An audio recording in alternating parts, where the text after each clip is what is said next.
started getting into music when I was probably 8 or 9, and on Saturday mornings we used to watch Elvis on the telly, and I used to sit and record the songs. I used to have my tape recorder, and you'd press record and play at the same time on your little single cassette, C60 cassette player, and you'd record your favourite songs, and there always used to be Elvis films on. So I'd do that, and then I'd also listen to the top 40, because that's when the top 40 was actually relevant and not full of rubbish like it is today, like Taylor Swift. And so I used to sit and record my favourite songs off the top 40, which were things like Mud and Sweet and Shawaddy Waddy and all those type of bands. I think when I got to about 17 or 18, I realised that I really wanted to be in a band, and I could be in a band. So a guy I used to work with got me my first bass guitar and my first amp. I used to sit learning the songs, playing along to the records and playing along to the songs. And then eventually I went for some lessons with a guy I was introduced to called Pete Simpson, who I went to for lessons for about 6 months. I then bought a bass guitar off him, a 1977 Fender Precision. It was in black with a maple neck, absolutely gorgeous. I had to take a loan out at the bank for £140, and I think I had to pay back about I think it was about £6 a month on that for 2.5 years. It's a lot of money at the time, a lot of money. And then I ended up being in a band with Peter Simpson, in a band called Larry and the Actors, which was my first ever band.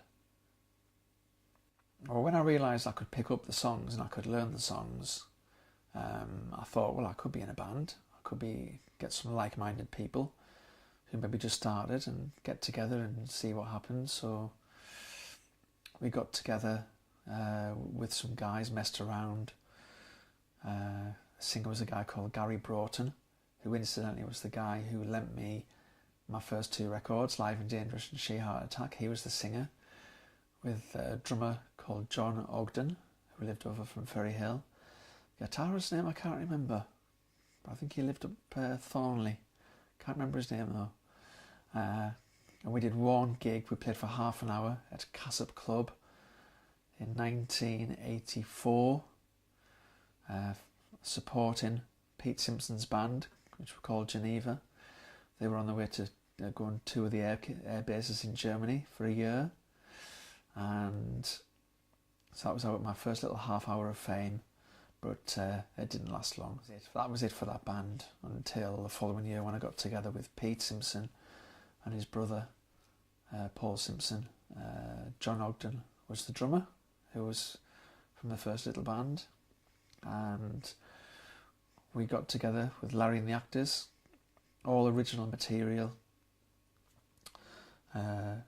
Paul and Pete actually wanted to be called Peter, Paul and the Marys, but they didn't think we would take kindly to John and I being called the Marys, so we became Larry and the Actors. Larry and the Actors came about because it was named after the actor Laurence Olivier, whose nickname was Larry, and he was an actor. Larry and the Actors. One of the things we did in Larry and the Actors was we thought we want to get out there and known to record companies, but we couldn't afford to make our own record. So we got together with 11 other bands in Durham. We all paid, I think it was about £50 each, recorded a song, and we put the record together, called it 12 Go Mad in Durham. It was also funded on the front of the sleeve with adverts, so it was like a newspaper type advert. So we get local businesses to pay maybe £10 to go on the front of the sleeve. So Dave Hearn Cycles was on there. Funny little story, there was a guy with a disco who wanted to advertise on there, but when he gave us the advert, he didn't give us his phone number, so he wouldn't pay the advert. The advert was for Dirty Dick's Disco. On the back of the album, it was split into 12 different sections, have their own little section of how they wanted to publicise themselves. And with that, I think we printed off something like 100 copies, it might have been more, and we sent off a load of albums to record companies in London, in the post, sending it down, not on an email, and waited to see if we got any responses. We didn't. About a year later, we did a 6-track CD. By this time, John Ogden had left, and we got in Peter Phillips, more commonly known as Filler, and he was just a young 17-year-old lad, but a really good drummer. So he came in, did a 6-track album called Time to Time, recorded it in Clooney Studios in Newcastle, which is in the Eusbourne area, and we sent that off to a few record companies. Went down to London on what was called the Rapide. It was £5 each on the bus, now the National Express. Overnight, got there for the next morning, and trolled round knocking on a few record companies' doors. We got an interview with EG Records, which was Brian Ferry's record company, and they quite liked what we did, but we wanted £500 to record 3 more songs. And the guy was really quite keen. When there was a knock on the door, one of this guy's assistants came in and said, "Oh, I've seen this shirt for Brian. He must have it. He must have it for Live Aid. It's £500." There was our £500 up in smoke.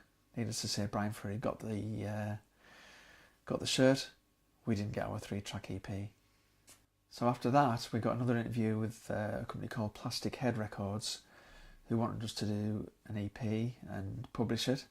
So we did a 3-track EP vinyl called Crashing the Gate, which comprised of 3 songs. It was Crashing the Gate on one side, and on the opposite side was, on the B side, as we called it, was Every Second and Loaded with Questions.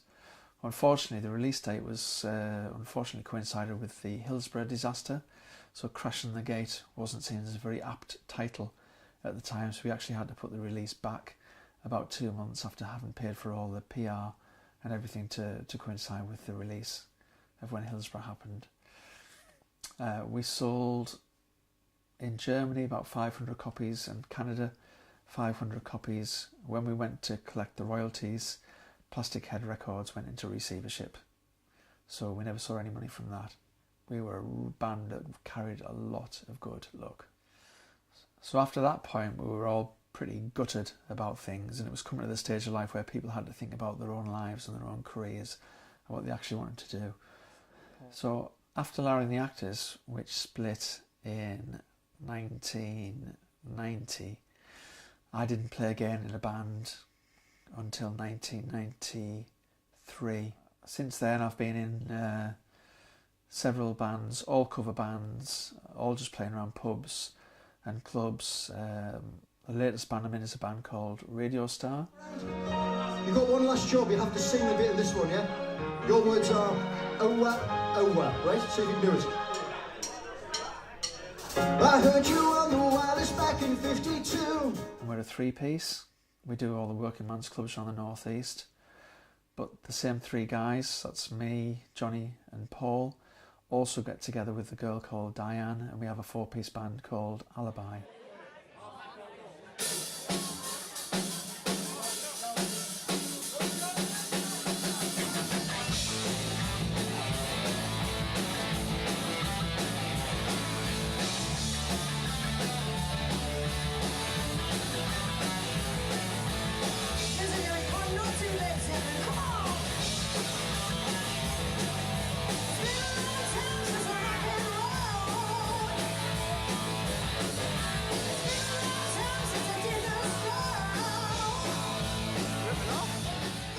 Which is more rock type songs, so it's a bit of a rock show. Well, as a day job, I'm a national account manager for a toy company called VTech Electronics, which is a children's electronic toy company.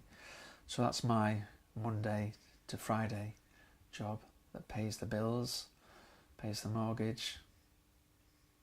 But on a weekend, I become Dave Starr, and I'm in a band.